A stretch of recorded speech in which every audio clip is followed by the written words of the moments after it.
За дараагийн мэдээг та бүхэндээ танилцуулъя. За Азийн маркетинг Awards 2016 наадамд Teso корпорацийн аг хязгаарлагдмал хариуцлагатай компани Lavsha брэндээрээ шилдэгээр шалгарч Монгол улсаас Азийн шилдэг маркетингтэй компанид бол нэр дэвшиж байгаа юм байна.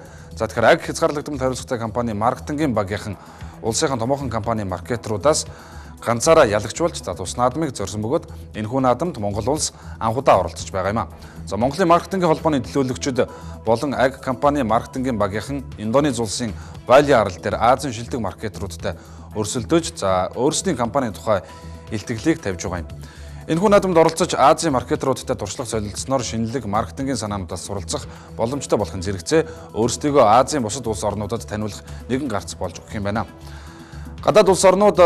Гадаад улс орнууд руу өөрсдийн бүтээгдэхүүнээ экспортлоод эхэлсэн Teso корпорацийн хувьд ажилтан ажлагчид нь оюуны зах зээлд шилдэг санаагаач бас гаргаж ирж байгаа энэ цаг үеийн сайхан мэдээнүүдийн нэг болж байна.